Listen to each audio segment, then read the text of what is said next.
Saúdo a você com a paz do Senhor Jesus. Chegamos ao fim deste trimestre, 13ª lição desta série de lições comentadas pelo pastor Douglas Batista, que já vai deixando saudade. Um trimestre desafiante que eu e você tivemos que pesquisar mais, nos esforçar mais, falar de assuntos que talvez não fosse tão fácil para nós abordarmos. Mas vencemos pela graça de Deus. Chegamos ao fim deste trimestre. E a lição que termina este trimestre é o mundo de Deus no mundo dos homens. Essa gravação está chegando um pouquinho tarde para você, porque um vírus triste passou por aqui pela família e afetou a todos.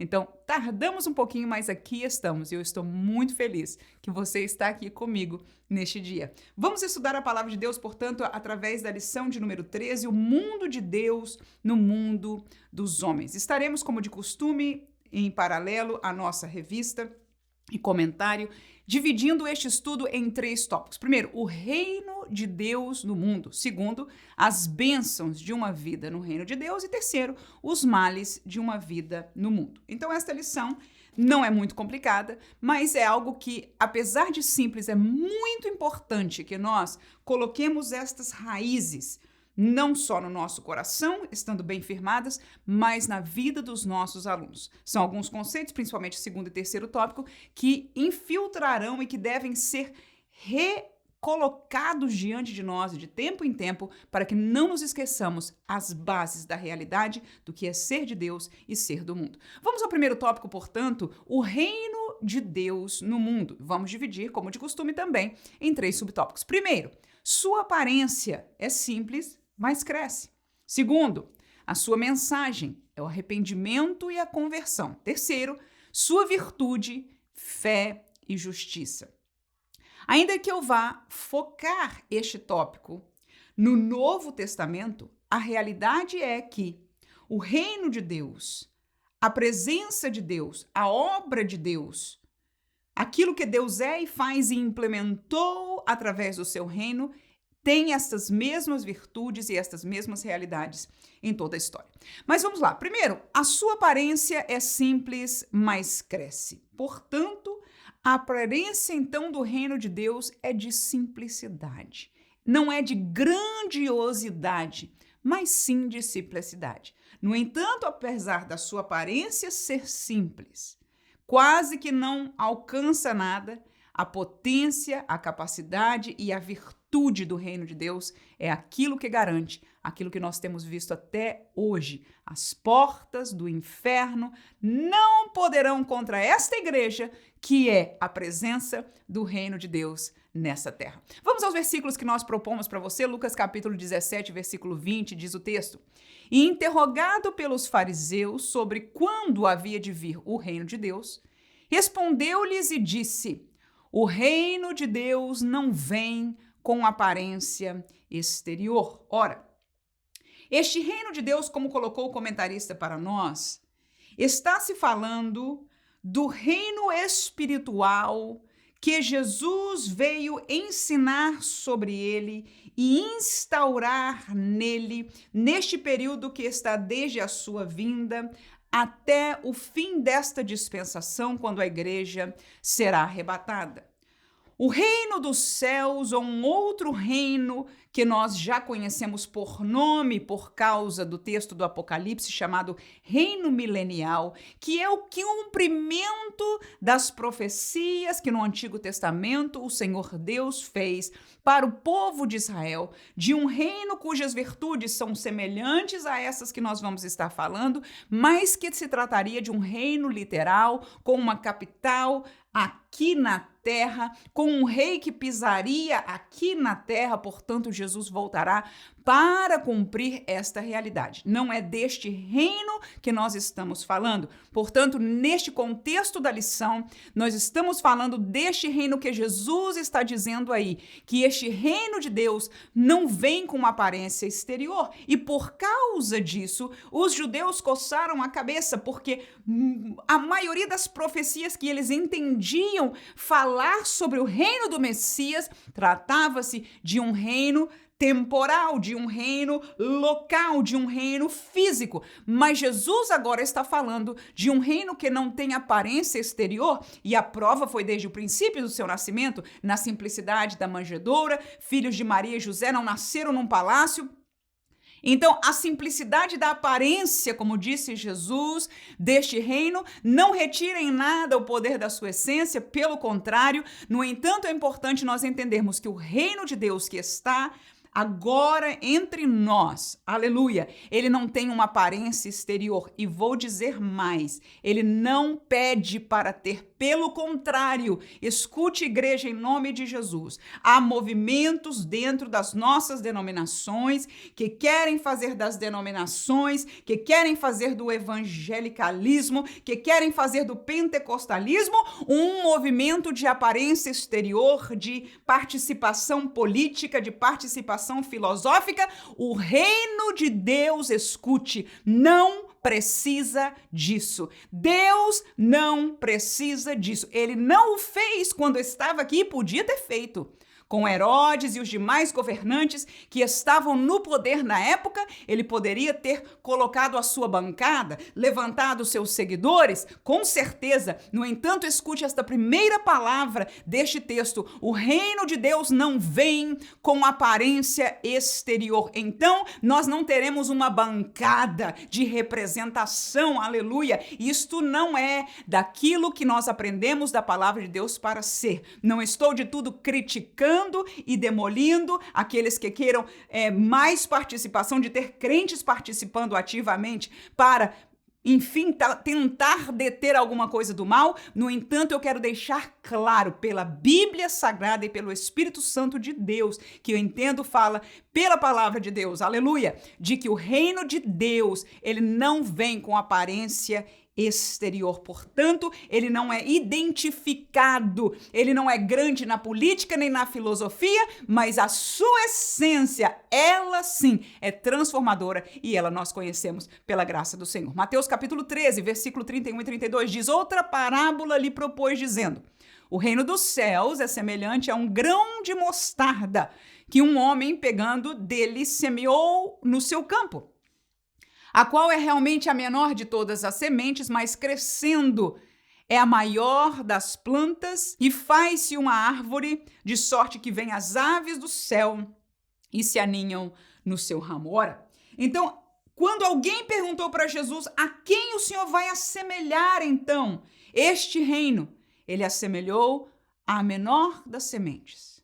A semente que ninguém dá nada por ela. No entanto, essa semente, quando foi plantada, e esta é uma palavra muito importante, quando ela é semeada, quando ela é plantada, quando ela tem a capacidade de entrar na terra do coração e germinar. Se não germinar, se não, e na pessoa de Jesus morrer para dar vida, aleluia, e dentro de nossos corações ela começar a germinar, portanto, trazer esta vida espiritual, nada vai fazer. No entanto, aleluia, neste sentido dispensacional, Jesus deu a sua vida, ele morreu para trazer vida, e você veja que o reino de Deus começou a crescer exponencialmente. Foram aqueles 12, aqueles seguidores, 120 ali que Jesus disse antes de subir: ficai em Jerusalém até que do alto sejais revestido de poder. O poder, o Espírito Santo veio, e de repente esse reino de Deus foram 3.000 almas,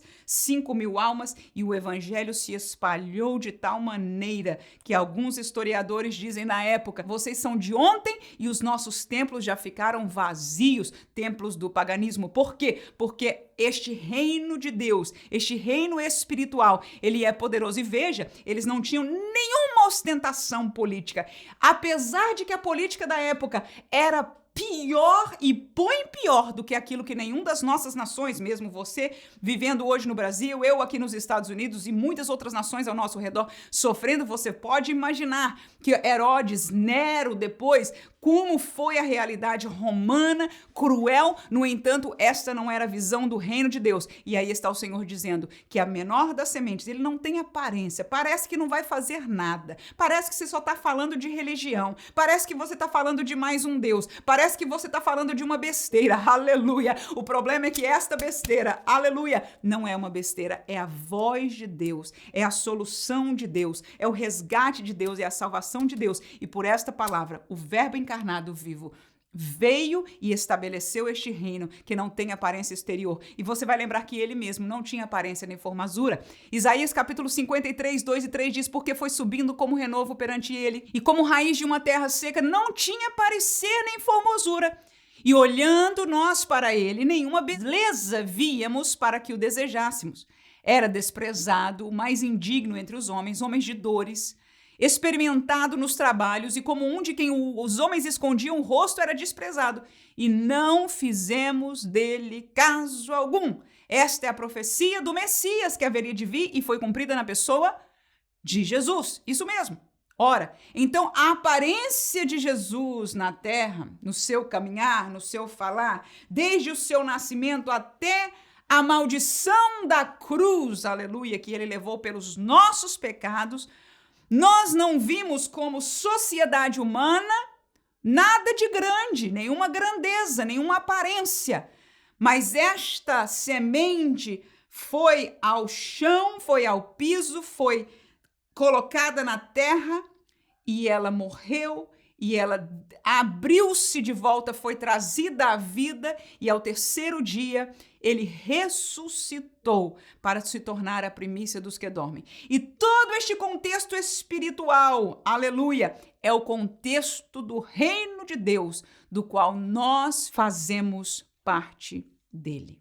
Então, a primeira coisa que eu e você devemos entender é que o reino de Deus não é de aparência exterior, mas de simplicidade. E vale uma lição muito própria para nós como crentes também, para além do lado político que eu acabei de comentar, é da aparência pessoal de nós singelamente como indivíduos. Nós não somos chamados para também ter uma aparência exterior que chame a atenção demais. Pelo contrário, a Bíblia em todo o tempo nos chama a viver uma vida de simplicidade, de sermos simples. O fato de sermos simples em nossa aparência não retira a maior dádiva, porque a palavra de Deus diz que este poder, esta graça foi colocada em vasos de barro. Aleluia! São vasos simples, são vasos que não têm aparência nenhuma, mas o poder que está dentro é de Deus, irmãos. E nem, como dissemos já uma vez, as portas do inferno prevalecerão contra esta graça. E nós somos esta igreja que representamos agora o reino de Deus no mundo. A mensagem é a segunda tópico. Um arrependimento e a conversão é a mensagem deste reino. Para entrar no reino de Deus, é necessário se arrepender. O que é se arrepender? É reconhecer que você pecou, é reconhecer que você está no caminho de pecado, é ouvir e dar ouvidos a esta palavra, este evangelho de Deus e dizer: eu não quero mais esta vida.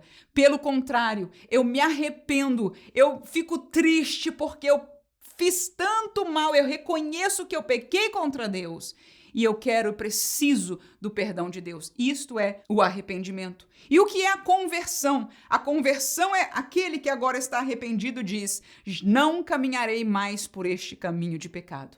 Vou agora no caminho estreito. Vou agora no caminho das Escrituras. Vou agora no caminho do reino de Deus. Isso chama-se conversão. É alguém que andava para a direita, dar meia volta e andar para o sentido oposto. Isso é converter-se. Atos 3:19, nesta grande prédica de Pedro após batizado no Espírito Santo, diz ele àqueles que perguntavam: e agora, varões irmãos, que faremos? E ele diz: arrependei-vos, pois, e convertei-vos, para que sejam apagados os vossos pecados e venham assim os tempos do refrigério pela presença do Senhor. 2 Coríntios 7 e 10 diz a palavra de Deus, porque a tristeza, segundo Deus, opera arrependimento para a salvação, da qual ninguém se arrepende, mas a tristeza do mundo opera a morte. Ou seja, Deus, muitas vezes pela sua palavra, nos traz tristezas, nós sentimos mal, sentimos dificuldade em obedecer, sentimos-nos tristes porque pecamos contra Deus. Mas o que o apóstolo está explicando é que a tristeza que Deus provoca pela sua palavra, ela opera em nós o arrependimento. E é importantíssimo, sem ele não há salvação, sem ele não há reconciliação com Deus, sem ele não se pertence ao reino de Deus. E quando eu fiz com você o paralelo do tempo do Antigo Testamento, é porque a moral de Deus em relação à justiça, em relação a se arrepender para viver nos caminhos plenos do Senhor, foi uma mesma realidade desde os tempos primórdios.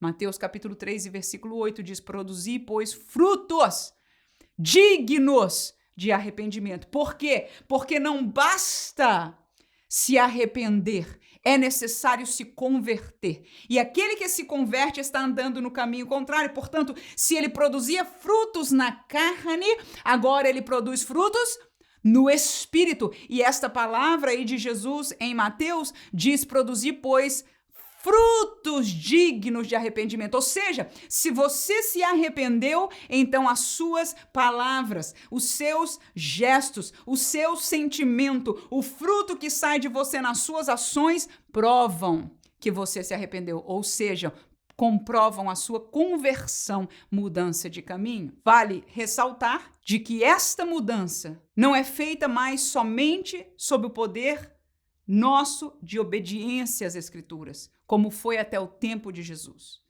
mas com a presença e a participação do Espírito de Deus. Aleluia! No contexto que eu e você vivemos, pela graça do Senhor, nós fomos transformados. O Espírito nos convenceu, o Espírito veio habitar em nós e agora nós temos poder e domínio sobre o pecado. Ele não tem mais domínio sobre nós. Pecamos se queremos. No entanto, o Espírito Santo ajuda-nos nesta dispensação a entrarmos e a permanecermos nela para a glória de Deus. Sua virtude, fé e justiça são as virtudes do reino de Deus. Filipenses capítulo 3, versículo 9 diz: e seja achado nele, não tendo a minha justiça que vem da lei, mas a que vem pela fé em Cristo, a saber, a justiça que vem de Deus pela fé. Então, a virtude do reino de Deus, a primeira dela é a fé. A fé em Cristo é a justiça que vem de Deus, é a justificação que vem de Deus pela fé. Ora, algumas vezes no texto bíblico a justiça aí fala da justificação. E é importante nós entendermos e sabermos discernir qual e qual, porque há a justiça que está tratando da moral de Deus, de ser justo, de ser correto, de ser reto. E há a justiça, que é o caso deste versículo, que está falando no contexto de justificação. No contexto de justificação, nós já, desde Cristo, não somos mais justificados pelas obras da lei. E é isto que este texto está falando. Desde que veio o Cordeiro e ele morreu sendo um só Cordeiro, morrendo pelo pecado de todo o mundo, então nós agora somos justificados pela fé nele. Até então, a justificação vinha pelas obras da lei, como ninguém conseguia a perfeição. Então, havia um sistema sacrificial para poder cobrir os pecados na carne, conforme a palavra de Deus diz. No entanto, nós já nesta dispensação, já não participamos desta mesma lei da mesma maneira, ainda que a lei esteja já escrita em nossos corações, ainda que o Espírito mostre em nosso coração, no entanto, a nossa justificação, portanto, a nossa justiça, o nosso lugar de justiça diante de Deus é feito através da fé. E esta fé, então, é a primeira virtude que o reino de Deus prega. Alguém que quer chegar ao reino de Deus não pode vir só pela razão. Há muitos que gostam da sabedoria que há nesta palavra. Conheço alguns que são extremamente capazes que são famosos e que gostam muito da palavra de Deus e falam dela. Mas o seu aproximar é tão somente na mente. Enquanto nós não entrarmos na dimensão da fé, nós não entramos na dimensão do reino de Deus. E a fé vem pelo ouvir e ouvir a palavra de Deus. E é o Espírito que nos vai ajudar a que esta palavra entre na dimensão da fé e que nós possamos crer e entrar no reino de Deus. Romanos 3:23, o texto diz: porque todos pecaram e destituídos estão da glória de Deus. Ou seja, a justiça de Deus é colocada por causa do pecado. Deus tem que fazer justiça por causa do pecado. Muitas vezes nós não reconhecemos o porquê das ações de Deus ou de uma aparente seleção de Deus. Mas o pecado é esta causa, porque todos pecaram, escute este texto, e estão destituídos, apartados da glória de Deus. Então, para a justiça de Deus, ele deveria deixar todos de fora. Faz sentido. Porque todos pecaram contra Deus. E este reino de Deus, a virtude dele é a fé e a justiça. Então, a justiça de Deus é primária virtude neste reino de Deus. Deus tem que fazer justiça contra o pecado. Mas para solucionar este problema que é nosso, mas que Deus carregava esta dor por nos amar, o texto de João 3,16 você conhece. Deus amou o mundo de tal maneira que enviou a solução, e a solução foi a própria segunda pessoa da Trindade, Deus se encarnar, Jesus tornar-se carne, e ele fez isso por nós. Para quê? Para pagar o preço da justiça, por causa dos nossos pecados, porque a justiça no reino de Deus é fator primordial. Deus não pode negar-se a si mesmo, e esta justiça de Deus é um atributo natural de Deus. Ele é justo, e o pecado, por sua justiça, nos separou dele. Acabou, irmãos, não teria saída, ponto final. Mas ele não colocou um ponto final, pelo contrário, colocou e propôs e nos deu esta revelação e depois ela comprovada em Jesus Cristo para a nossa salvação. Hebreus 11:33 o texto diz: os quais pela fé venceram reinos, praticaram a justiça, alcançaram promessas, fecharam as bocas dos leões. Hebreus 11, você conhece a galeria dos pais da fé? Estes homens e mulheres que pela fé fizeram isso, venceram reinos, praticaram justiça. E essa justiça agora está falando da justiça prática, da justiça de retidão, de uma vida pia, de uma vida justa, de uma vida correta diante de Deus, de uma vida que pratica a palavra de Deus. É diferente da justificação diante de Deus. Tá entendendo o que eu tô dizendo? Então, nós estamos falando de duas justiças, mas ambas completamente aplicáveis para a virtude do reino de Deus. Aleluia. 1 Coríntios 4:20 diz: porque o reino de Deus não consiste em palavras, mas em virtude. Ora, as palavras que nós dizemos, quando saem de qualquer de nós, seres humanos, elas saem com duas vertentes. A primeira dela é a vertente racional, lógica. Portanto, quando eu estou falando estas palavras para você agora, você está entendendo na lógica o que eu estou dizendo. O seu cérebro decodifica e você entende a mensagem na lógica. Mas toda palavra que sai de um ser humano, que é um ser total, corpo, alma e espírito, ela também sai com algo chamado virtude. E a virtude espiritual que cada um tem depende do reino a que ele pertence. Isso é profundo. Nem todos apreciam a profundidade daquilo que nós estamos falando aqui. Mas é por isso que às vezes você lê um livro e fica perturbado. É a virtude. Às vezes está inclusive nas palavras, mas às vezes que eu e você não discernimos nas palavras, mas algo nos constrange é a virtude. E às vezes pode ser de alguém que possa estar nominalmente no meio evangélico, mas há algo na virtude. Uma pregação, uma palavra. Eu quero que nós entendamos de que toda comunicação, ela carrega um fator racional, lógico, e um fator espiritual virtuoso que vem pertencente ao reino que aquela pessoa representa e também quanto ela está ligada com a virtude maior deste reino, com Deus, com a palavra de Deus, com o Espírito de Deus, e o das trevas se veria da mesma maneira. Portanto, é isto que o nosso coração tem que estar fechado para o que é das trevas, porque às vezes nós escutamos, nós vamos falar daqui a pouco dos males de uma vida no mundo, falando que o líder deste mundo, daquele que jaz no maligno é Satanás, que estes que estão à mercê e a serviço de Satanás vão ter neles esta virtude. E quando nós falamos de coisas espirituais, nós estamos falando de coisas que nós não entendemos, que nós não vemos com os nossos olhos, irmãos. E é isso que, para minha tristeza, muitas vezes eu vejo crentes que põem para lado e dizem: irmã, isso não tem problema, a irmã está vendo coisa que não existe, a irmã não entende isso muito bem, a irmã é exagerada. Irmãos, nós é que estamos sendo muito inocentes de não entender que por trás de qualquer daqueles que pertencem ao outro reino vai sair uma virtude. Na lógica, pode ser uma aproximação familiar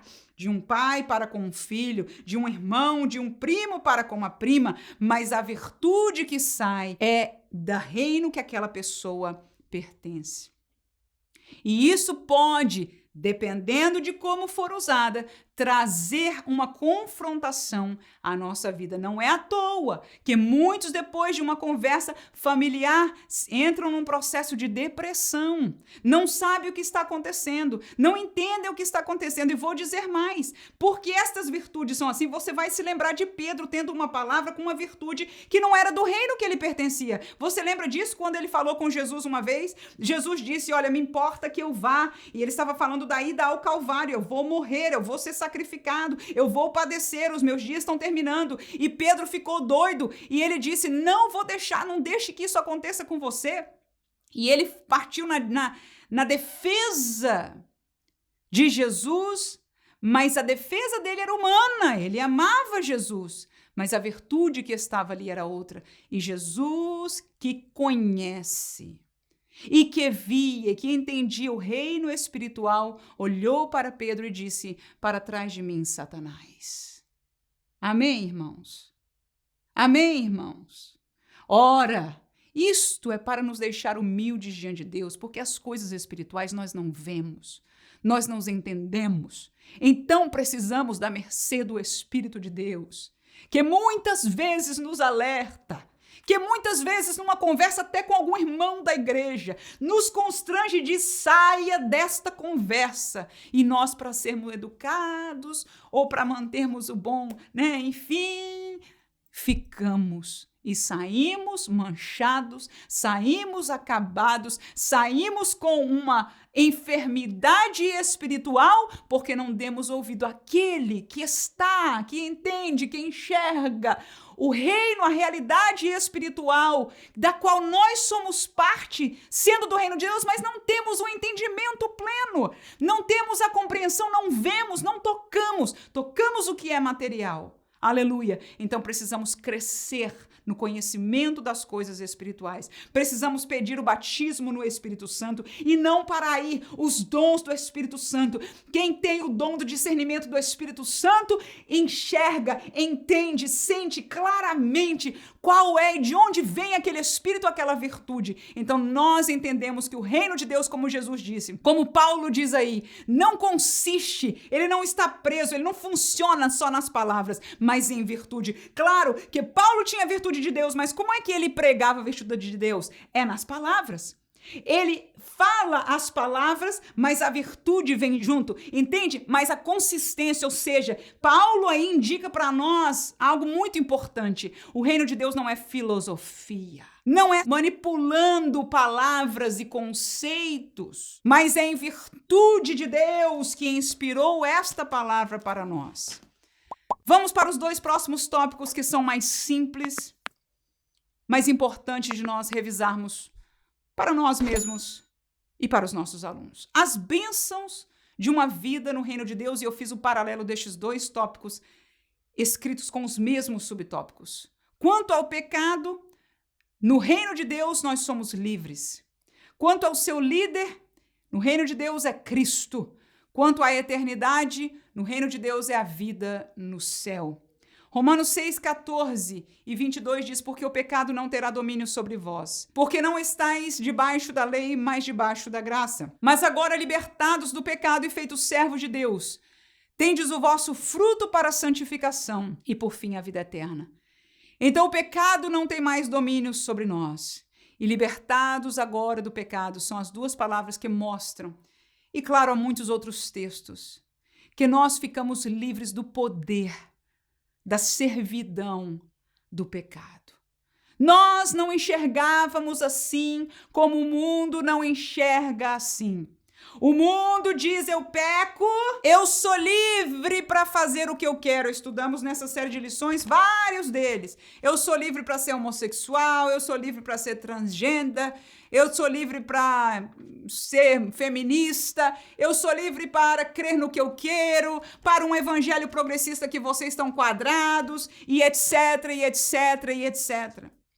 O mundo se sente livre, mas a palavra nos diz e esclarece, eles são servos do pecado, escravos, não conseguem sair, estão presos, não conseguem se libertar, mas nós que somos salvos, que experimentamos a salvação, nós reconhecemos este poder porque não veio de nós. Nós também amávamos o pecado, sentíamos algumas consequências, mas enfim, vivíamos do mesmo jeito que o mundo, uma coisa lá, e sentíamos esta liberdade, esta aparente felicidade, mas também sentíamos o peso do mal, até o dia que os nossas escamas de entendimento se abriram quando Jesus entrou no nosso coração e ficou para trás o vício, ficou para trás o ódio, ficou para trás aquele desejo pecaminoso, aquela essência que estava dentro de nós. A gente só sentiu a verdade dela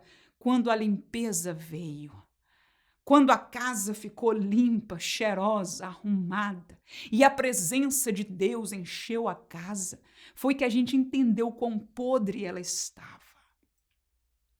Então, quanto ao pecado, nós estamos livres. A nossa casa espiritual foi limpa. Jesus perdoou e lançou no mar do esquecimento, e deles ele não se lembra mais. Fomos perdoados e o pecado, segundo este texto, não tem mais domínio sobre nós. O que isso quer dizer? Crente nunca mais peca, irmã? Não, você sabe disso muito bem, eu sei disso muito bem.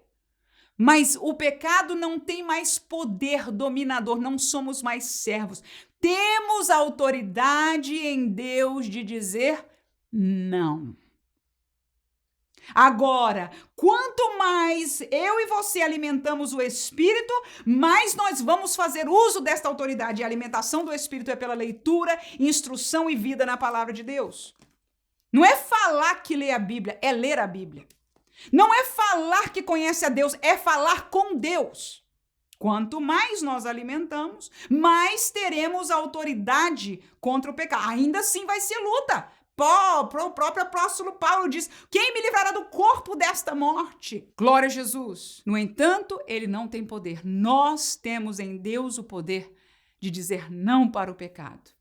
Quanto ao seu líder é Cristo, segundo Coríntios 5:17.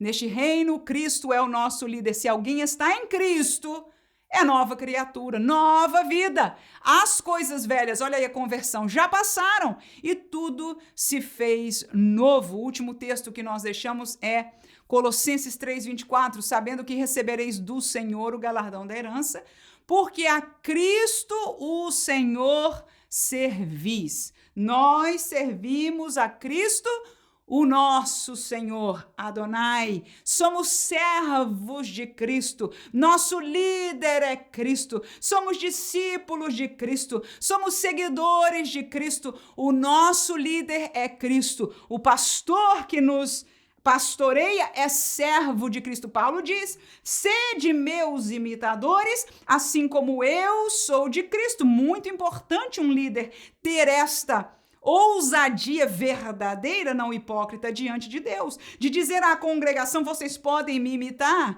porque eu sou imitador de Cristo, aleluia. No entanto, entenda que o fim desta escada sempre será Cristo, e no fim do dia nós somos seguidores de Cristo, aleluia. O pastor não é um intermediário, não precisamos, ele é alguém usado por Cristo, levantado por Cristo para abençoar, liderar a igreja. No entanto, pela graça de Deus, temos acesso direto ao Pai por Cristo Jesus. O nosso líder espiritual é Cristo Jesus, e isso é muito importante, porque não somos nós, neste contexto que nós estamos vivendo, de dias como hoje, que esta lição trouxe muito à tona, quando o espírito deste mundo fala que você está em controle, você deve chegar para lá, você deve fazer isso com a sua vida. No entanto, por trás desta palavra lógica que você está no controle, eu vou dizer para você, e você já sabe disso, é o espírito da Babilônia. A virtude destas palavras, destas pregações, do seu controle, do meu controle da vida. Nós não somos servos de ninguém. Nós temos controle de tudo. Vamos buscar, vamos trabalhar para isso. Quem está por trás dessa mensagem, a virtude, não é do reino de Deus. Está aqui no texto de Apocalipse que a gente leu no começo deste trimestre. Está no espírito da Babilônia, que já está entre nós. Então acordemo-nos para entender que nós somos servos, não mais do pecado, mas servos de Cristo. Então, irmãos, chame o teu aluno para voltar a olhar para Cristo. É menos vídeo de autoajuda e mais, aleluia, vídeo, palavra, ouvir mensagem, ler a Bíblia, falar com Cristo. É mais Cristo em nós.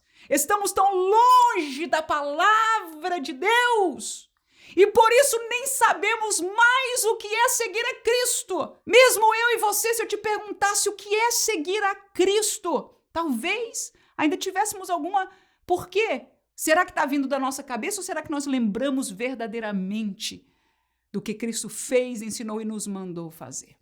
Quanto à eternidade, aquele que está no reino de Deus, livre do pecado, aleluia, seguindo a Jesus Cristo, a eternidade dele é o céu. Romanos 6:23 diz: porque o salário do pecado é a morte, mas o dom gratuito de Deus é a vida eterna por Cristo Jesus, nosso Senhor. João 5:24, o texto diz: na verdade vos digo que quem ouve a minha palavra e crê naquele que me enviou, tem a vida eterna e não entrará em condenação, mas passou da morte para a vida. Este é o nosso destino, o céu, a vida eterna com Deus. Agora, quais são os males da vida no mundo?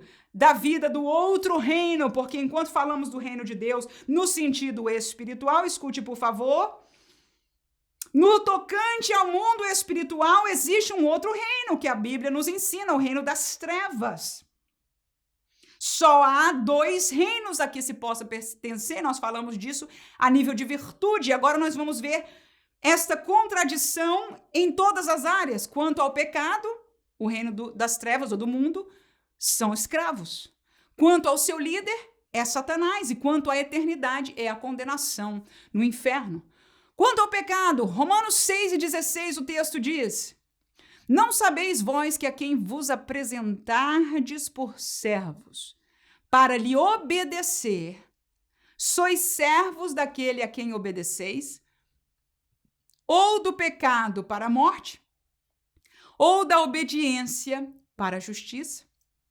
Veja, esta colocação sábia do Espírito de Deus através de Paulo nos ensina algo muito claro, que é difícil para aceitarmos, mas biblicamente claro para os nossos corações.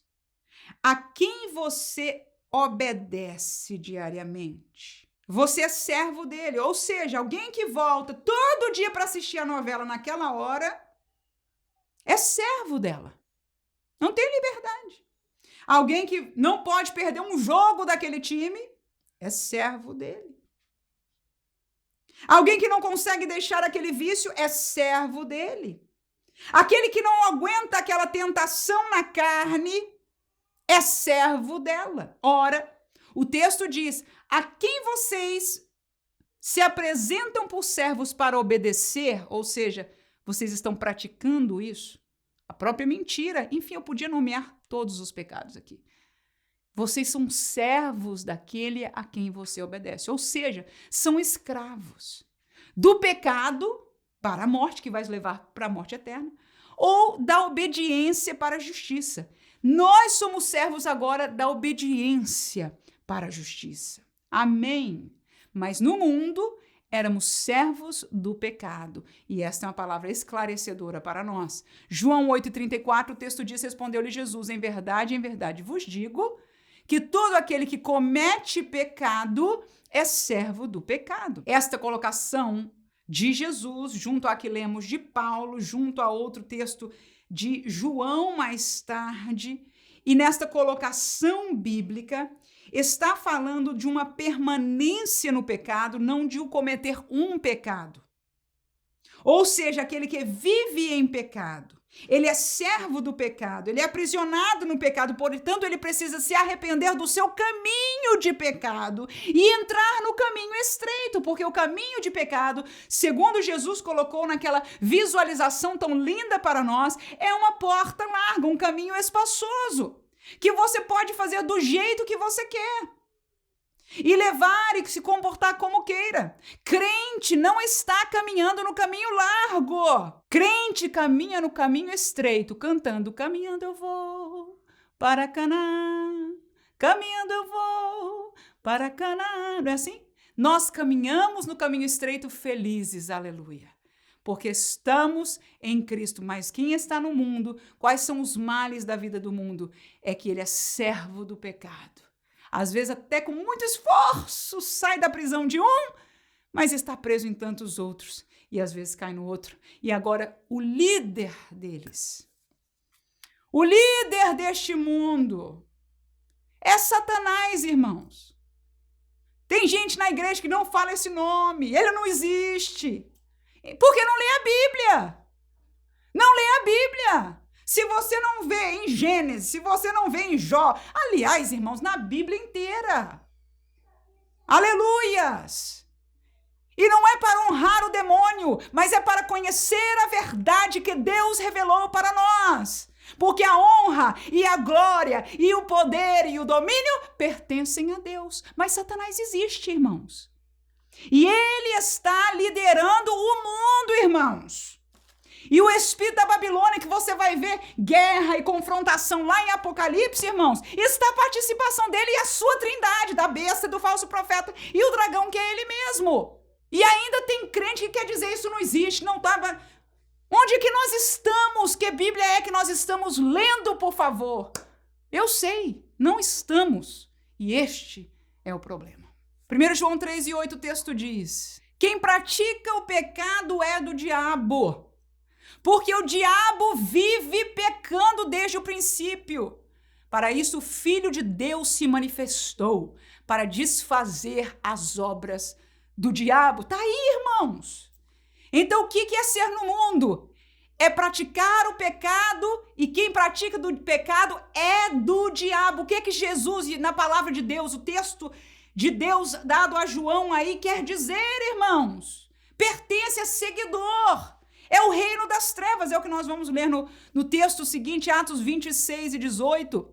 Para lhes abrirdes os olhos e das trevas os converteres à luz, e do poder de Satanás a Deus, a fim de que recebam a remissão dos pecados e sorte entre os santificados pela fé em mim. Aleluias! Está claro e evidente que a liderança do mundo é Satanás, e esta mudança, este assunto de salvação não tem a ver com gostar das coisas da Bíblia, nem com gostar de música de crente, nem com agora participar nos crentes porque estão se tornando maioria, porque vão entrar na política.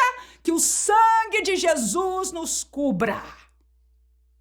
Este assunto que nós estamos falando de reino de Deus é de transformação.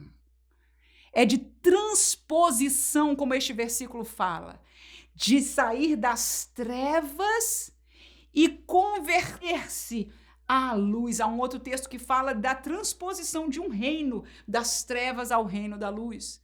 Mas aí está claro o suficiente do poder de Satanás. Às vezes a gente pensa, não, irmã, só quem está endemoniado é que Satanás tem poder sobre ele. Não, senhor, ali é possessão. Mas estão aqueles que cometem o pecado. Ou nós não estamos, acabamos de ler o texto bíblico, irmãos. Volta estes textos, eu dei só 2, tem muito mais. E a virtude destas pessoas é de acordo com o reino que pertençam. E nem todo mundo que se diz crente está no reino da luz ainda.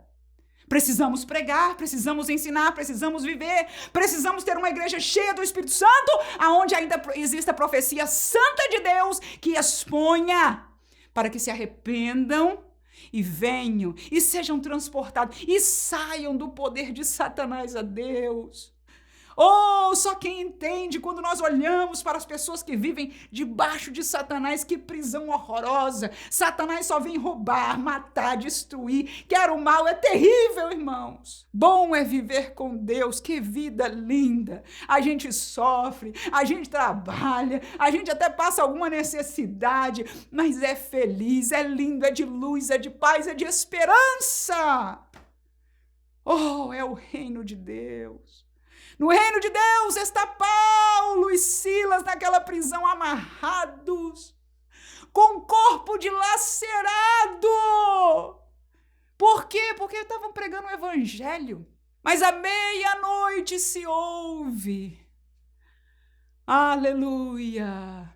A Assembleia de Deus vem comigo, ouvir a palavra de Deus. Aleluia! Estão ali cantando o hino de louvores ao Senhor. Cantando o hino de louvores, dando glória a Deus, falando em línguas estranhas, sentindo a presença de Deus. Isso é estar e é ser o reino de Deus. Irmãos, abramos os nossos olhos. O reino de Deus não é aparência. Não tem aparência exterior. Mas esta virtude que você está sentindo agora, esta glória, não há quem possa tirar, não há quem possa outro colocar, nenhum dos livros de filosofia deste mundo, que sejam dos mais inteligentes, não há ciência que traga alegria profunda, gozo, esperança, como a mensagem e a vida do reino de Deus em nós, na pessoa do Espírito Santo de Deus, que habita em todos os que são salvos. Agora, diga aos seus alunos que se eles não sentem isso, não há problema.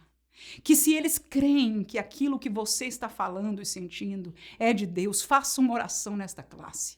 Terminando este trimestre, diga, vamos chegar-nos a Deus. Vamos nos converter. Talvez você está há muito tempo, mas ainda não teve esta experiência de conversão. Aleluia, você já crê em Jesus, mas não teve essa experiência. Começa no arrependimento, chame-o.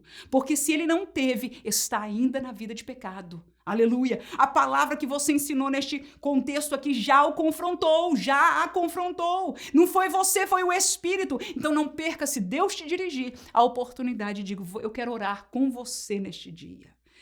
Para que você abra o seu coração diante de Deus e peça a Ele que entre o reino de Deus na tua vida, para você sentir, para você viver nessa dimensão, porque o reino de Deus é isto, é virtude, irmãos. É isso que você sente, você ouve alguém que tem essa virtude e você diz, meu Deus, ele ou ela, aleluia, são crentes mesmo. E alguns têm mais facilidade de falar e você diz, é crente, sabe muito, mas outros... É poucas palavras, é simplicidade, mas você da mesma maneira pode dizer verdadeiramente eu sinto Deus, a presença, a graça, a virtude na vida dessa pessoa. E eu não estou falando de profecia e de ser mulher de Deus e de ser homem de Deus. Não, irmãos! Eu estou falando da simplicidade de ter esta graça interior, porque o reino de Deus, está aqui entre nós, na pessoa do Espírito Santo, agora veio por Jesus, e ele diz, não vou deixar sozinho, vou enviar o outro Consolador, que estará em vós, e ele está em nós, e é por isso que a igreja é a representante do reino de Deus na terra, não é pelo nome da nossa denominação, não é por estar na estrutura eclesiástica da igreja, mas é pela presença do Espírito Santo que habita em nós. E se ele não estiver, a igreja não vale nada. Mas como ele está, aleluia, a igreja está de pé para a glória do nome de Jesus. Quanto à eternidade, a eternidade do mundo, daqueles que não são do reino de Deus, mas sim das trevas, é uma condenação eterna, é o inferno. João 5:29, o texto diz, e os que fizeram o bem sairão para a ressurreição da vida, e os que fizeram o mal para a ressurreição da condenação. Lucas 16:19-31 é uma parábola que Jesus quis revelar o que acontecia naquele momento, quando alguém deixava este mundo e ia para a eternidade. E nesta parábola, ele deu dois casos. Um que foi para o seio de Abraão, representando aonde está a presença de Deus. E o outro foi para o Hades. Lucas 16:19 em diante, diz o texto, havia um homem rico, vestido de púrpura e linho finíssimo, e vivia todos os dias regalado e esplendidamente. Havia um certo mendigo, chamado Lázaro, que jazia, cheio de chagas, à porta daquele. Desejava alimentar-se com as migalhas que caíam da mesa do rico, e os próprios cães vinham lamber as chagas. E aconteceu que o mendigo morreu e foi levado pelos anjos para o seio de Abraão. E morreu também o rico e foi sepultado. E no Hades, ergueu os olhos, estando em tormentos, e viu ao longe Abraão e Lázaro no seu seio, chamando, clamando, disse, Pai, Abraão, tem misericórdia de mim, manda Lázaro que molhe na água a ponta do dedo e me refresque a língua, porque estou atormentado nesta chama. Disse, porém, Abraão, filho, lembra-te de que recebeste os teus bens em tua vida. Tá aí mensagem para os crentes que estão buscando o bem nesta terra. Lázaro, somente males. Agora este é consolado e tu atormentado. Além disso, está posto um grande abismo entre nós e vós, de sorte que quem quiser passar daqui para vós não pode, tampouco de lá para cá. E esta é a realidade da eternidade. Daqueles que partem deste mundo. E Jesus mostrou. Muitos de nós, crentes mesmos, e esqueçam aqueles que não são, querem fechar os seus olhos. Muitos no meio evangélico, eu escrevi um artigo, publiquei na nossa newsletter, aqueles que recebem, senão você pode se inscrever no site profmanuelabarros.com. Nós publicamos um artigo sobre isso, com base numa reportagem de uma revista evangélica aqui nos Estados Unidos, de um livro de lançamento recente, que não aceita mais a realidade do inferno, provando, etc., que não existe o inferno. E é muito conveniente. Nós queremos dizer que o inferno não existe. Como eu disse, a realidade espiritual não está diante dos nossos olhos. Nós vemos o que é material. Nós enxergamos pela fé. Nós entramos neste reino pela fé. Você tem que crer para entrar. E você tem que crer na existência do inferno. Agora, o fato de eu e você crer não diferencia que ele existe. Aleluia! O fato de eu e você crer ou não muda a realidade que o céu existe. Não muda a realidade que salvação é uma realidade, de que Satanás existe e ele é o príncipe deste mundo. Nada do que falamos muda. Eu crer ou você crer, muda para nós. Porque se tivermos fé e nos arrependermos, nós entraremos no contexto do reino de Deus. Amém, irmãos? Mas está uma parábola de Jesus aí, ensinando claramente o que acontece depois que as pessoas partem deste mundo. Uns vão para a presença de Deus e outros vão para um tormento eterno. E pedindo a ajuda de lá, diz, não tem, é um abismo que não há como passar. Não há comunicação. Tem gente que crê ainda da antiga religião que vai purgar os pecados e vai um dia voltar para lá. Não tem, é um abismo que não passa. Ele diz, ninguém passa. De lá para cá e de cá para lá, acabou. Acabou.